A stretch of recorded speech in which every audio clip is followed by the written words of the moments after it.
अस्सलामु अलैकुम वरहमतुल्लाहि वबरकातुहू। हाल ही में मैं सूरह बकरा का इंग्लिश तर्जुमा पढ़ रहा था और ये कोशिश कर रहा था कि मैं सूरह को बहुत डीपली समझूं और मुझसे कोई डिटेल्स मिस ना हो। और अल्लाह के फजल करम से मुझे सूरह बकरा के आयत नंबर 15 से लेकर आयत नंबर 26 तक ऐसे 16 अमेजिंग डिटेल्स मिले जो शायद आप लोगों ने मिस कर दिया होगा। इससे पहले कि आप ये वीडियो देखिए, आप पहले इस चैनल की पिछली वाली वीडियो देख लीजिए ताकि आपकी कंटिन्यूटी मेंटेन रहे। चलिए बिना किसी वक्त को ज़ाया किए बिस्मिल्लाह करते हैं।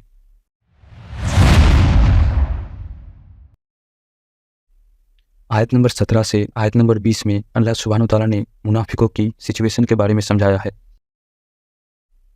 आयत नंबर 17 में फायर यानी कि आग रिप्रेजेंट करता है इनकी झूठ से उठाए गए फ़ायदे को या टेम्पोररी कंफर्ट को जो इनको इस्लाम के बारे में झूठ बोलकर मिला है, और नूर रिप्रेजेंट करता है असली हिदायत को या इस्लामिक नॉलेज को, यानी कि भले ही इनको इस झूठ से टेम्पोररी फ़ायदा मिल जाए लेकिन जो असली हिदायत है, जो असली मगफिरत का रास्ता है, वो अल्लाह ने इनसे छीन लिया है।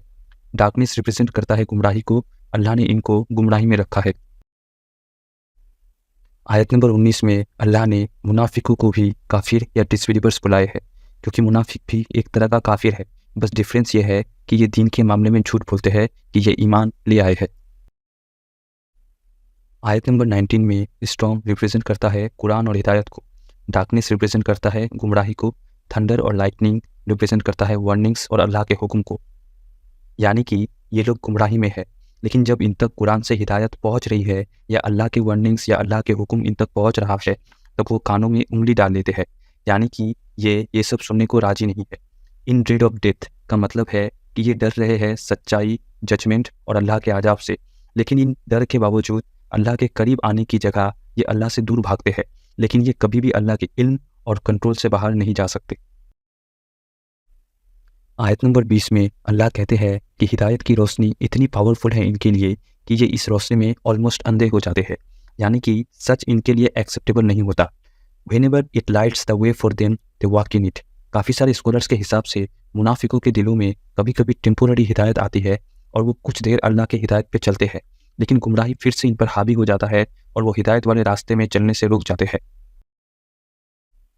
आयत नंबर 1 से लेकर आयत नंबर 20 तक अल्लाह ने तरह तरह के लोगों के बारे में बात की है, जिसमें पहली 5 आयतों में ईमान वाले या बिलीवर्स के बारे में बात हुआ है, अगली 2 आयतों में डिसबिलीवर्स के बारे में बात हुआ है और बाकी के 13 आयतों में मुनाफिकों या हिपोक्रिट्स के बारे में बात हुआ है। इससे हमको पता चलता है मुनाफिक होना अल्लाह की नज़र में कितना बड़ा गुनाह है। इसलिए हम लोग जो दावा करते हैं कि हम मुस्लिम्स हैं, चाहिए कि हम अल्लाह से डरे और सही में एक प्रैक्टिसिंग मुस्लिम बने और बिना किसी शक के पूरा पूरा इस्लाम में दाखिल हो जाए। आयत नंबर 1 से लेकर आयत नंबर 20 तक अल्लाह सुब्हानो तआला ने तरह तरह के लोगों के बारे में बात किया, यानी कि बिलीवर्स या ईमान वाले, काफिर या नॉन बिलीवर्स और मुनाफिक या हिपोक्रिट्स। अब आयत नंबर 21 में अल्लाह सभी को हुक्म देते हैं कि वो अल्लाह की इबादत करे। आयत नंबर 21, इसमें पहली बार अल्लाह हमको कोई डायरेक्ट ऑर्डर दिए है।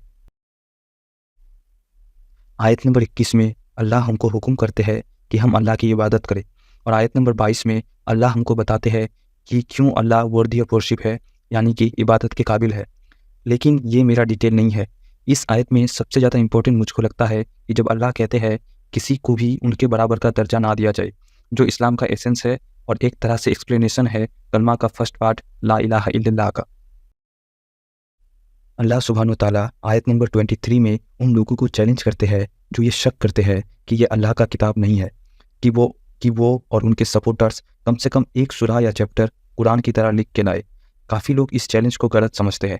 काफ़ी लोगों को लगता है कि ऐसे ही पोएटिक कुछ लिखने के बारे में बोला गया है, लेकिन असल में अल्लाह ने चैलेंज किया है कुरान की गहराई, गाइडेंस और जितनी अच्छे से कुरान में लफ्ज़ इस्तेमाल हुआ है उनके बारे में।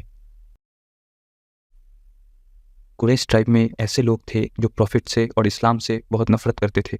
उनमें से कई लोगों पर कुरान का असर ऐसा होता था कि वो रो पड़ते थे। बहुत से सहाबा इस्लाम में दाखिल होते थे सिर्फ कुरान को सुन सुनकर।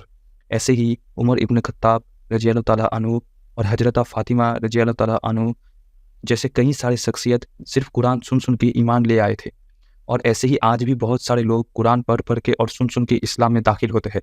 तो जब अल्लाह आयत नंबर 23 में चैलेंज करते हैं कि एक चैप्टर कुरान का इस तरह प्रोड्यूस करो, तो अल्लाह कुरान की ऐसे गहराई के बारे में भी चैलेंज करते हैं। अल्लाह सुब्हानो तआला आयत नंबर 24 में कहते हैं اس آگ سے ڈرو جس کا ایندھن انسان اور پتھر ہے۔ بہت سے اسکالرس کے حساب سے یہاں پہ ان پتھروں کے بارے میں بات کیا گیا ہے جن کا ڈسبلیورس عبادت کیا کرتے ہیں۔ وہیں بہت سارے اسکالرس کا ماننا ہے یہاں پہ جینوئن پتھروں کا بات ہو رہی ہے۔ اس سے یہ بھی پتہ چلتا ہے یہ وہ نارمل آگ نہیں ہے جو ہم اس دنیا میں دیکھتے ہیں، یہ آگ عام آگ سے بہت الگ ہے۔ آیت نمبر 25 میں جب اللہ کہتے ہیں کہ وہ جو ایمان لے آئے ہیں، یہ انہی کے بارے میں بات کر رہے ہیں جن کے بارے میں اللہ سبحانہ و تعالیٰ نے تیسرے اور چوتھے آیت میں بات کیے ہیں۔ آیت نمبر 25 میں اللہ کہتے ہیں کہ جب بھی بلیورس کو کوئی پھل دیا جائے گا، بھلے ہی ایسا پھل اس کو پہلے بھی کھلایا گیا ہو، اس کو ہمیشہ الگ ہی لگے گا۔ کافی سارے اسکالرس کے حساب سے جنت والے پھلوں میں سے وہ پھل جو سیم دکھتے ہیں ان کا بھی ٹیسٹ ایک دوسرے سے الگ ہوگا۔ اگر آپ کسی جگہ سے کھا رہے ہو اور نیکسٹ ٹائم سیم جگہ سے کھاؤ تو ٹیسٹ بہت الگ اور بہتر ملے گا۔ جب اللہ کہتے ہیں پاک بیویاں، پاک بیوی سے اللہ کا مطلب ہے جو ہر طرح سے پاک ہے، یعنی کہ فزیکلی اینڈ اسپریچولی پاک۔ وہ پاک ہے کسی بھی طرح کی کمزوری یا بیماری سے، وہ پاک ہے تھک جانے سے، وہ پاک ہے کسی بھی طریقے کی گندگی سے، وہ پاک ہے ایسے چیزوں سے جن سے وہ اس دنیا میں ناپاک ہوتی تھی، وہ پاک ہے کسی بھی طرح کا دکھ سے، غصے سے، جیلسی سے، وہ ایوری سینس میں پاک یا پیور ہے۔ آیت نمبر 26 میں اللہ کہتے ہیں کہ وہ چھوٹی سے چھوٹا اگزامپل دینے سے بھی نہیں ڈرتے، چاہے وہ چھوٹا اگزامپل کسی مچھر جیسے چھوٹے انسیکٹ کا ہی کیوں نہ ہو۔ اب جو ایمان والے ہیں وہ سمجھ جائیں گے کہ ایسے اگزامپلس بھی سچ ہے اور پرپسفل ہے، یعنی کہ ان اگزامپلس کا بھی کوئی مقصد ہے۔ لیکن ڈس بلیورس ایسے اگزامپلس کی مذاق بناتے ہیں اور ایریلیونٹ سمجھتے ہیں۔ ایسے اگزامپلس سے اللہ بہت لوگوں کو گائیڈ کرتے ہیں اور بہت لوگوں کو گمراہ کرتے ہیں، لیکن اللہ صرف انہی کو گمراہ کرتے ہیں جو بہت ڈس اوبیڈینٹ ہے یا اللہ کے حکم کو نہ ماننے والے ہیں۔